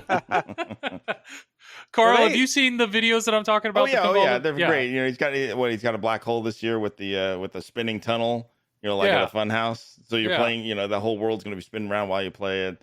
There's games where you lay down, you've got a mirror you're looking up at to play the game through a periscope. Another one, like lottery balls are constantly coming down at you. Yeah, it's all great stuff. It's fantastic. It's got to be fun. Yeah, it's got to be a good time, because, I mean, you've never played a game like that. So I don't know if it's sold out at this time. This podcast will either come out probably Tuesday or Wednesday. So feel free, if you're hearing this and going, that sounds great, Pinball Life, check it out. You can buy your ticket there. But it should be a great time. Travis, I will report back to you and tell you how great it was, and you will be jealous. So can you tell Tom to live stream that? I want to see that. Can you find a way? Because one of them is like you have to wear a pair of binoculars or something, and like backwards or something, so it makes the play field look really. I mean, how would you stream almost any of these games? But it sounds pretty cool. I think it'll be fun. I'll defer to Karl on that one. I buy my plane ticket. I think between the two of you guys, I think you probably are the two top pinball like tournament streamers out there. I mean, it's pretty impressive what you guys have done. And Karl, I mean, your Wizard Mode challenges, the streaming quality there is top notch. Well, not to mention freaking Pin Clash. I mean, holy cow. That is I know. So George, don't panic flip. I know you know him, but like he's been trying to do these battles just one-on-one, try to pull in one other person, and the technology involved there to do, trying to capture their video and pull all these in and sound and all that. I mean, it's like, I've been involved in those, and we've spent 30 to 45 minutes setting it up, and that's it, just it. And you're setting that up for multiple streamers all over the globe. Yeah, but I cheat. I just capture their Twitch streams. It's super easy that way. I don't use RTMP or any of the fancy stuff. That would take longer for sure. Well, still, I applaud you. I know you you won, what is it, Pinball Industry Award for streaming. So that's what'd you do with that award? Did you put it on the front of your car like a hood ornament, or what? I dropped it and it didn't Oh. break, which was fantastic. Yeah, It hit my floor, but I was like, no, the floor's okay. The award didn't break. It's somewhere around here. That's awesome. I couldn't believe I dropped it. Yeah, I was setting it up for a picture and it just tipped over. I was like, oh gosh. That's awesome. What'd you do with it? I dropped it. Sweet. That's Can you great. talk about your setup for Pin Clash? Didn't you have like a bunch of monitors and like a couple of computers? Oh yeah, I had 3 computers for this last one. My whole room. I mean, you can't see my room much, but yeah, the whole wall lined with monitors for it. It's insane. Running back and forth between the games, trying to change the streams. It'd be great if I had more people local to do it. It'd be better. Explain to me though, because there were okay. Well, we actually talked about you the other day with Insider Connected, and you had multiple during Pin Clash. You're all about, it's like you have to achieve a task. That's your whole tournament. So it's you establish what the task is. So whatever, first Thor multi-ball, and you have defined rules on, well, how does that start? Is it when that ball plunges, or you have to see it pop up on screen, or all these things. Insider Connected should make your life easier in terms of Pin Clash, right? Because then it's just like, see the notification, right? Like that's. Yeah, but you have to wonder how much lag is between the reporting. It depends on how Stern has their system set up. Yeah, if they can time from the moment the plunge hits, the ball leaves the switch in the plunger lane all the way to when the goal is made. Yeah, and they have a specific time. It'd be great. Yeah. Don't know if they will. I don't know what they're looking in the future for, what API access they're going to have or anything like that. The same thing with my software. If I can get scores reported to my software to make tournaments easier, like I did with Scorebit. Mm-hmm. Yeah, that's really, I don't know. That's just fascinating to me, because your current method is, you're saying you're capturing their streams. So there's that little bit of lag, and it was amazing, at least in the last one, how many of these head-to-head battles ended almost simultaneously. And it then required what? You had to rewatch that entire task and time it, and try to, how did you? Yeah. So we had a judge go back and watch the VOD of the individual streamer. Just the last minute, just the time from beginning to end again, just to make sure that the time, and that's why we have the individual timers, because the person on the right could be 5 seconds delayed compared to the person on the left. Well, not to put you on the spot, but maybe this is, what was the biggest lesson you learned between Pin Clash 1 and 2? What was the biggest, I have got to change X, or what was the biggest improvement from your end between 1 and 2 that you made? It was really just behind the scenes stuff. It wasn't anything major. Okay. The timing and having a bit more, changing the rules so that if they're slightly over, that's okay. As long as we had three judges that were close to each other, we weren't going to review. Just keep the tournament moving was a lot of it. Because that's awesome. It can run long so easily if you have to go back and review so many different VODs. Yeah. And I'm assuming, I mean, Tom, when Super Series ended, you slept for what, 4 days straight. So I know when Pin Clash ended for you, Karl, I'm assuming you slept safe and sound that night. Yeah. Well, Travis, I mean, Travis and Tom, you experienced Pin Clash. Tom, both times, right? Both first, but Travis just last time. I mean, I don't know, overall thoughts on working with Karl behind the scenes on getting that set up? No, it was all a lot of fun. I mean, it was well ran, and the Discord, everybody made it easy to know what we were supposed to do, where we were supposed to be, and when we needed to be there. And that's the biggest thing, is that it was highly organized behind the scenes that nobody else could see, and that's what made it so much easier to do. Now, that being said, I didn't appreciate being on Escher's side of the bracket, because that just imploded on me. But, I had fun overall. But Travis, you said we talked so many theories with your thing, because you were like Karl, you blew his mind when he's like, we can do whatever we want on our out lanes, and whether or not we want to put, Yeah, I had my game set up a special way. Yeah.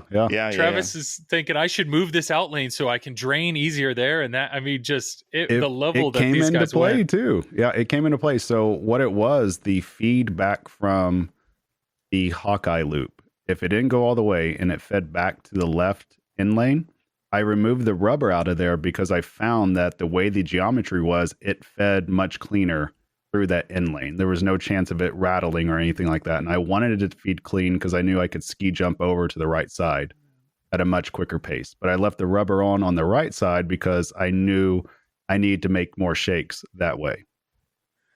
That's crazy. Well, it obviously didn't help me at all. It's crazy. Yeah. I tried it at least. So Karl, for last Pin Clash to qualify, it was all about, what is it? It's Black Order or something. What's it called? Battle Royale. Battle Royale. Yeah. But it's Battle Royale. Did you personally ever attempt it? Like, do you have a time? I did. After I saw everyone doing the hold the right flipper up and ski jump it, I tried it for a half hour before my wrist hurt, and I was done at that point. Yeah. I didn't want to do it anymore. I felt bad for everybody in the tournament that was doing that. It was funny how we discovered that too behind the scenes, because I remember texting Tom that I'd figured this out because nobody else had figured it out yet, at least publicly. And we were kind of like, when are people going to realize that they should leave their flippers up and that they can micro flip? Because we got it all the way down to, I think, 14 or 13 on our best runs. I think Neil and I were streaming like almost every night. Which was fun. I mean, it was fun. It was a good time. I will say that the Avengers one was much more enjoyable than the Jurassic Park. Yeah, for me, anyways. I don't know why. Maybe because it was the Jurassic Park was more timed, and this was more, a little different scenario with the flips. But what was the Jurassic Park one? That was the. You had to escape, right? Blar. Yeah. Okay. But it was all time. So that's one of those where you could get a minute and a half into it and then the wheels could fall off really quick. Yeah. Yep. And that was the problem. I mean, you'd get through a couple of them and then it was like, oh great, I'm really on track here, and then all of a sudden you couldn't make a shot. And then it's like, well, got to start over. Yeah. That's I props to Keith, right? Because Tom, right behind you, you still own your Avengers, and Travis, you still own yours. I mean, the amount of hours that you guys put on that game for Pin Clash, and the fact that you didn't hate it, I mean, that's pretty impressive. Yeah. So there was a lot of hours on it, but I got lucky too on my one qualifying run. I think I took 30 minutes to stream, so I didn't have to pull a Tom and stream all month, but. Yeah, I actually lucked into mine because I just kind of flipped around and shots just fell where they fell. But no, I mean, overall, it's funny with Pin Clash. So again, kind of going back to this, I don't really enjoy heads up matches too much. But if it's timed based, I like those better than just playing just for straight score, because I feel like it gives an opportunity for even the players that might not be as skillful to have an upset. Now, I think the most skillful player overall in the tournament will win out when it's all said and done. But I like the idea of potential upsets being there. And I like the idea of feeling that initial pressure that if you miss a shot, you have to hurry up and get back under control and then hit your shot. You don't really have any time to breathe. So I like that aspect of it. And actually, tell you the truth, if it does take off, I would like to see this be able to be in sanctioned events as well a lot more often, something like this, especially before like Stern Pro Circuit tournaments. I would love to see something like this between maybe like 8 to 16 people like the day before, if possible. I mean, I just think just the format itself, it's a lot of fun in general. So Ace Gogi runs heads up for every launch tournament with Stern. So we've done it, all of them, from Iron Maiden all the way to, we're planning the Godzilla one now. That format, and it's just a blast to play in. More than anything else, it's the response is great, and the only downside is for the sanctioned tournament, it's 1/3 TGP once you hit that section, because it's technically a 1-ball game. Yeah, I've watched a few of your streams, Karl, where you've done that, and I think it's crazy because it's like Stranger Things, first to telekinesis multi-ball, ready, go, and it's just they're so quick, and these are the launch tournaments, so some of these people that are showing up to these tournaments really haven't put much of any time on these games, but yet it's quick enough where it's like, oh, this is all you have to do to complete the task. Let's go. Like I can learn that. I think it's unique. I think it's really cool, and that's the stuff once again with the achievements out of JJP or even just with Insider Connected with Stern. I hope being able to do more of these things, whether or not individual games next to each other or remotely, being able to compete, or even if it's not at the same time, but if keeping track of how quickly you achieve some of these things, I don't know. It's fun. Any more ways to play pinball, I'm all for it. So that's awesome. So we totally got diverted there with Expo, but my one question with Expo is kind of what do I need to make sure I play? And I know in my mind, I already have a list of I have to play a P3. I've got to play a P3. I want to experience what that feels like.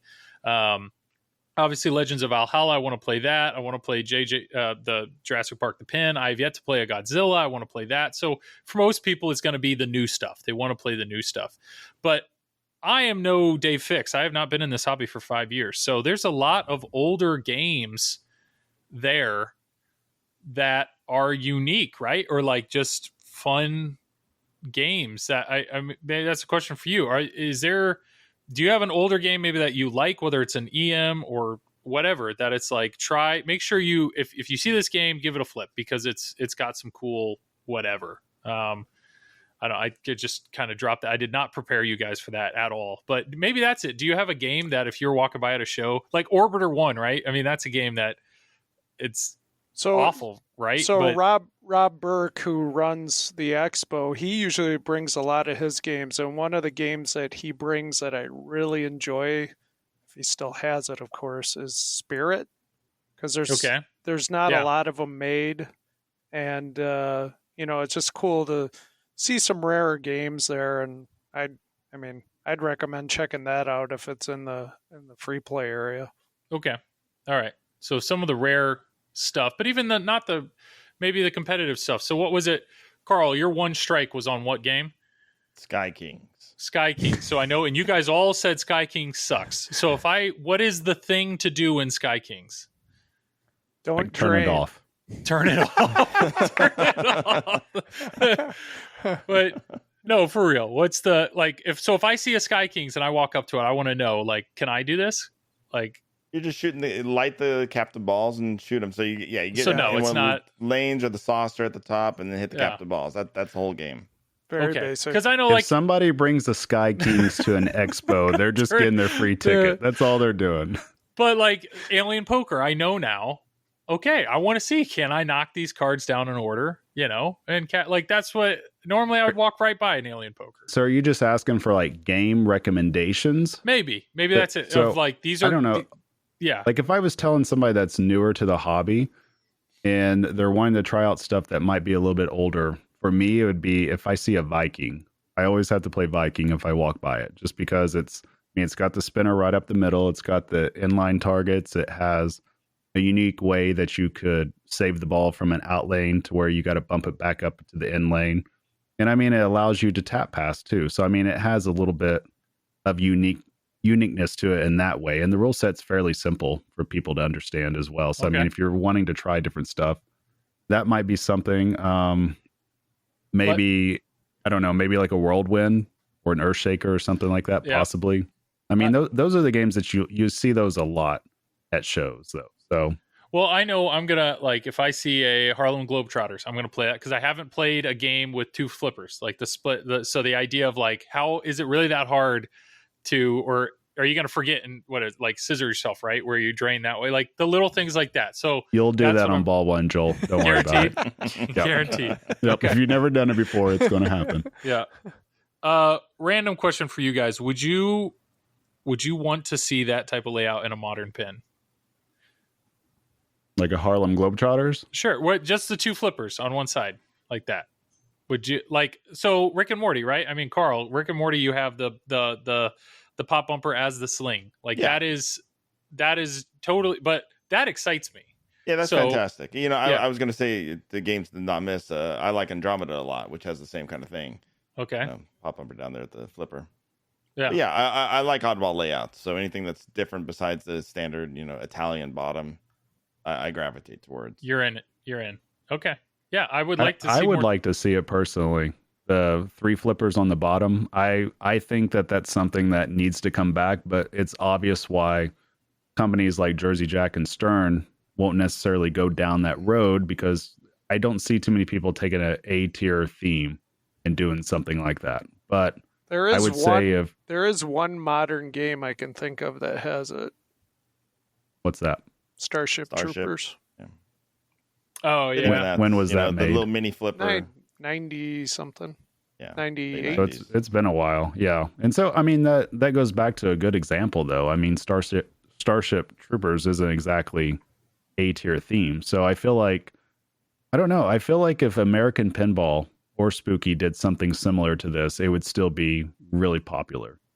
And I could see Spooky maybe doing something like that in the future, but then again, I mean, I don't know. I just feel like a lot of these designs, once you get outside of Elwyn, a lot of them start feeling close to being the same in that regard, just the way that the flipper layouts are going to be. So I would like to see something like that in the future.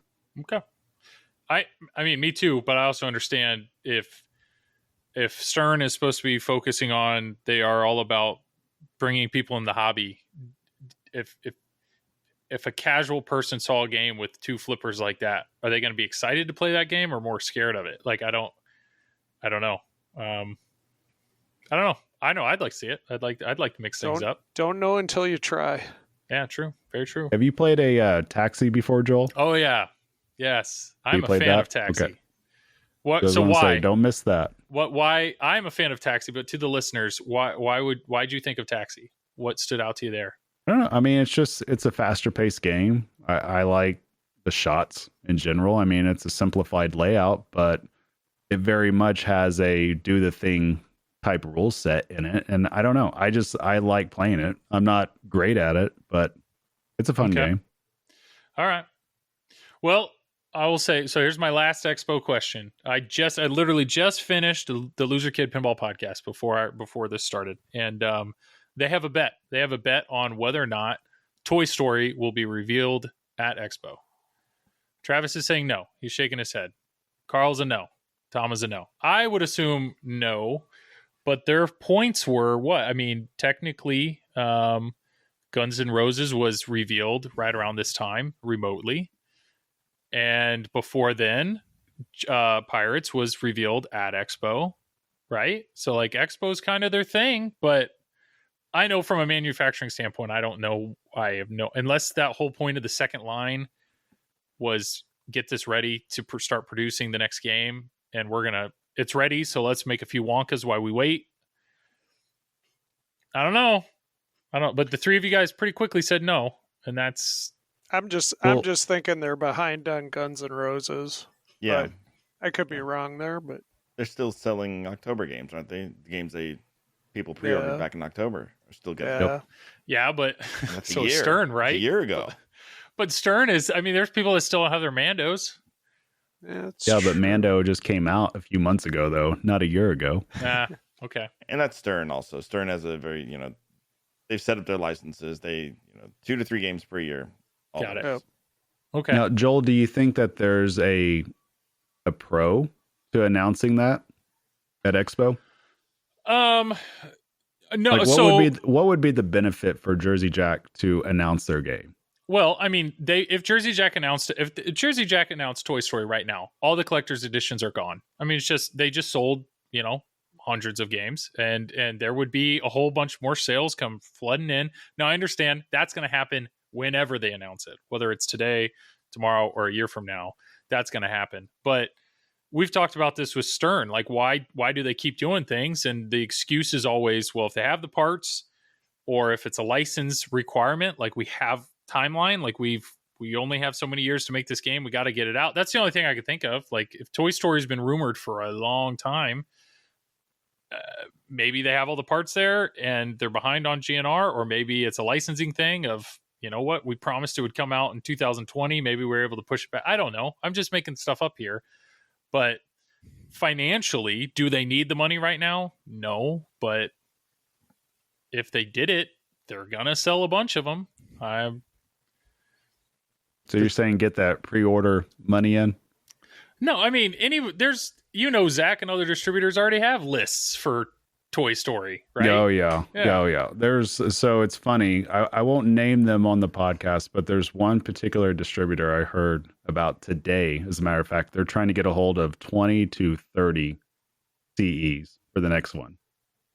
So I mean, obviously people are predicting it's going to be a pretty big seller, and you have to assume it will sell out pretty quick. The question is though, if you announce a pin that early, and even if you get a sellout day one, you're still not being able to sell any of your secondary products or your secondary units for that run. So the next tier and the tier below that, it's still going to be just hanging around. So that's still money that would be lost. You see what I'm talking about? Yeah. To where if you're going to sell your CEs regardless, but then you're not going to capture those other sales because your line is so far behind. I don't know if that'd be the good way to go. I don't know. I just know that right now, every pinball machine is selling. Every new, used, everything's selling, and I don't know if any of the manufacturers are worried that at some point in time the money's going to be out. You know, people just bought a whole bunch of Legends of Valhalla, and if Toy Story was announced next week, there's probably somebody that's going to change their order, right? I mean, they're still saying there's another pin that's supposed to be revealed there too by an unknown manufacturer, because they announced that on Loser Kids podcast a couple of months ago, and then nothing's been said about it since then. Well, I mean, if we go through, obviously Stern's going to be all about Godzilla and Insider Connected. Dwight has said in the stream that they are going to have the Insider Connected boards on some of the other games. And they want, like, that's the whole goal. They want people to be like, oh, here's a Turtles Premium. Let me try to get these awards while I can. And they all have toppers, so I can try to, get to Goat Mania or whatever. Like, they want people. That's what Stern is going to be trying to do. AP is going to have Hot Wheels. For some people, this will be the first chance they've touched Hot Wheels, but they're also going to have Legends of Valhalla. Cactus Canyon are they supposed to be with Chicago Gaming? Is there I've may heard or may that not? it's not going to be there, but Well, if it's not there, again, they're unconfirmed. So yeah. there'll be a Cactus Canyon there somewhere on the floor regardless. So, Yeah. I mean, if you really want to experience it, just go play that and have Tom just shine his phone in your eye, just acting like the topper, and it'll be fun. That'll be the same thing. Okay. Yeah, you're good. I have not heard anything, and I'm pretty sure we would have heard something if Haggis was going to have any. I don't know if there's any kilts that have made it stateside, and I also don't. The chances of them, if there was a Fathom, it would be a surprise at this point, I would guess. I would think they've been in lockdown so long. Yeah. They would have had to ship a pin here months ago, you right? have to give them I think you'd have to give them a break on that stuff. Yeah. Well, what's the Canadian company that Zach was trying to get? Yeah, Pinball Pinball Adventures. Adventures. Punny Factory. Punny Factory. Yeah. When are we going to see a Carl DeAngelo stream of Punny Factory Send games? me one. Send me. Come on. You want it? You're ready. You're ready. Give me Thunderbirds. I don't care. Just send me the Oh, that's whoa, right. whoa. Is there going to be a Spinal Tap there from Home Pin? Oh wow, yeah. I doubt the Queen pin's not going to be there. Spinal Tap. So really, is that it? Am I missing? I don't think I'm missing anything. But is that really your main focus of the reveals? I mean, maybe Food Truck from Deep Root might show up. Wow. Yeah. Well, at least one Raza will be there. I guarantee you, one Raza will show up. But It not has the to. new Raza. Well, no, not the new Raza. Let's not get crazy. Wow. Yeah. There has to be somebody out there that just wants to flex and wants to bring it to Expo Bring the because old it's one, like yeah. the flex. Yeah, oh yeah. Yeah. Okay. All right. Well, that's Pinball Expo. I know it's coming up this week. I'm excited. I will be there Thursday through Sunday. Tom will be there as well. Like I said, bring your merch, bring whatever you need. Tom's ready to sign. I mean, he's great with pictures. He's got a modeling career. He might have you sign off a waiver of something for you to use his likeness and whatever, but he's available. If he's mid tournament, interrupt him. He's fine. This is what he does. Yeah. So, if he is moving his dolly around, watch out, the cameras do fall off. So that's about it, right? Hey Karl, as a streamer and a guy, has a camera ever fallen off your mount? No. First of all, it wasn't a camera. It was one of the battery packs. Okay. Here's the difference. Carl is a professional at this. Tom is right. Tom. Yeah. So yeah, it is what it is, Yeah. Well, Tom works hard though. I go with him all the time. Anytime I go up to District 82, I go with him the night before and I supervise him. I make sure everything's coming together nicely. That's what I do. That's my job. So, yep. Travis just sits on the couch and watches me. Or, That's kind or of creepy. I tell but, you, you're know. doing a good job too at times. Okay, I'm I do- complimentary. I do appreciate that. Well, Karl, to all the streamers out there, I mean, many of us have copied your rig exactly. Now, I cheaped out, and instead of making it out of the extruded aluminum, mine is made out of wood. Jordan at Fliptronic reminds me all the time that mine would burn and his won't. But thank you for that design. So, All good, all good. well, I think that leads us to our last segment. There's no triple combo tonight. We actually totally forgot about it until right before we recorded and said, you know what, we'll save it for the next time. So I'm sorry if anybody listening looks forward to that. Boo. Next, yeah, boo. Send your boos to Tom. Oh, speaking of emails, we did thank you for some of the feedback. We got some feedback last episode. We did get one email. I think his name was Dr. Dude, which is pretty great. And I don't have it pulled up, but his email essentially said, your podcast is like looking into the face of God and him telling you, you are my wonderful creation. That's all it said. That's all it said. And, Did you just make that up, Joel? no, that's actually what I sent you guys the text. You are my wonderful creation, and it made me laugh a lot. So thank you for that. If anybody Well else played, has Dr. Dude. if anybody else has similar feedback, feel free to send it to tripledrain@gmail.com. What was the feedback you got about David Dennis? What was that one? Oh, Yeah, I said that that was last good. time, where the guy basically says, as a fellow Canadian, I feel like you're not, portraying David Dennis accurately. Here's a list of his top 10 features. And it was numbers 1 to 10, and they were all blank. It was so great. It was great. But all right, so we're skipping triple combo. We're getting to the meat and potatoes. This is why people listen to triple combo, and that is Tom Talks. So This is why people fast forward. This is why So- people listen to Triple Drain, Yes. Joe. It's nice getting to watch the pain on Tom's face. this time. oh, it's so great. So Karl's got the prompt. We're going to play the intro here, and then this is when me and Travis shut up. So when the prompt ends, Karl, feed him whatever you want. Tom's ready. He's ready to go. Any question, Karl? Anything. All right, here we go. Tom talks.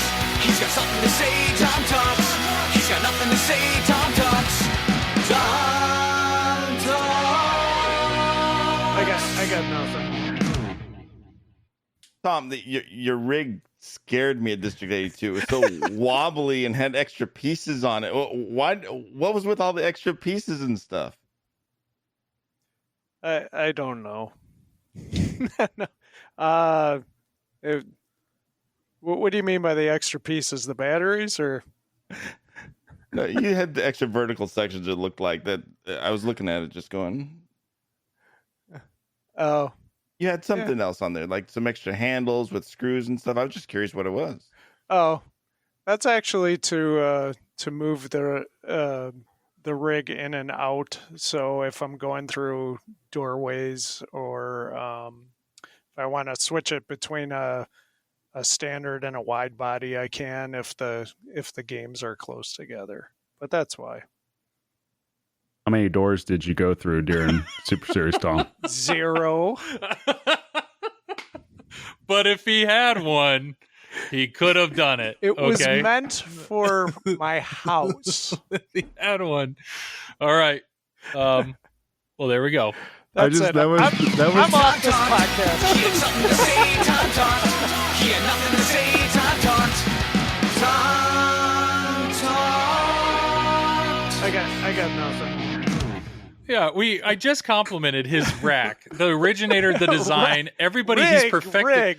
It's not a rack. His rig. Okay, it's perfect. And here we go. Tom's he's messing with it. What the I heck, just Tom? love the look on Tom's face as soon as he realized Karl was asking a streaming question about his rig. Yeah. I'm like, oh no. No. It's like Gordon Ramsay coming up to you and just saying, "Hey, Yeah. listen here, you donkey." Hey, I see you have the Gordon Ramsay cookbook open. You're cooking my recipe, but yet you added stuff to it. Why is that? Why is that? Yeah. All right. Well, yeah, this was fun. This was a good time. We'll do some quick plugs. Karl, can't thank you enough for hopping on last minute. I know we were talking Super Series. We're like, who else was there that would potentially like to talk about these things? And then we knew you streamed Halloween, so obviously you had some experience there. So, Karl, feel free to plug away whatever you want. What I got to plug? Just my stream, IE Pinball. Indisc, actually. Indisc. Come to Indisc February 3rd through the 6th in Riverside, California. Indisc.com. Tickets go on sale November 4th? Or is it November 6th? Let me look at the calendar real quick. It's the Saturday. Saturday, November 6th at 12 Pacific. That's when the 4-day tickets, along with the Classics Match Play, which is limited to 120 people. So that will sell out most likely instantly. Links are on our website. And everyone does need to be fully vaxxed in order to attend Indisc. Fully vaxxed. Not we're not taking negative tests. It's all, everyone is fully vaxxed. So please get your vaccinations. Yeah, I got my booster today, so I'm waiting for that to kick in. Hopefully later tonight. But yeah, that's great.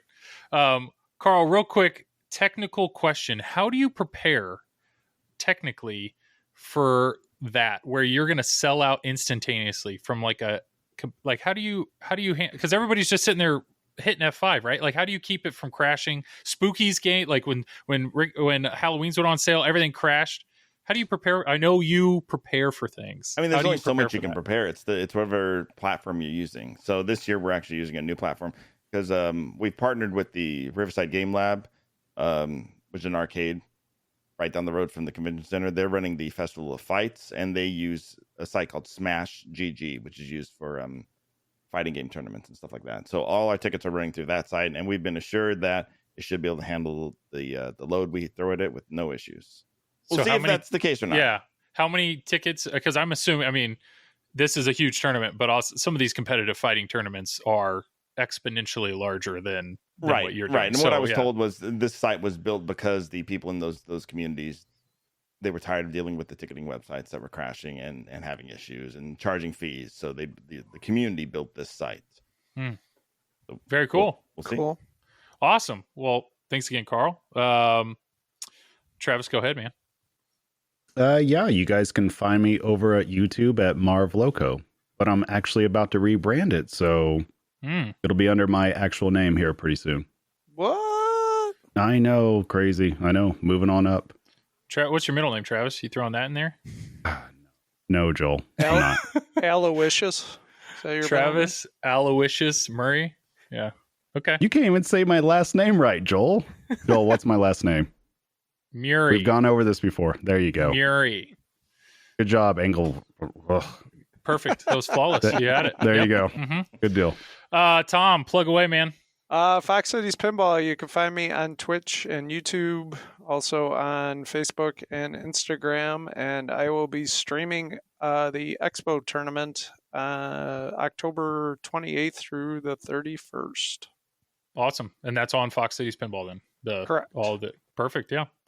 And then I'm Joel. I do Just Another Pinball podcast, Just Another Pinball stream. Also stream on Flipping Out every other week. And yeah, this feel free to see if you see Tom or I at Expo, please come and say hi. And if there's anything we can do, positive, negative feedback, feel free to email us at tripledrain@gmail.com. Yep. And our sign off, I think what we're picking out is next time you triple drain, leave a credit on the machine for the next guy. Tom, it's always your goodbye that we wait to hear. So go for it. Goodbye.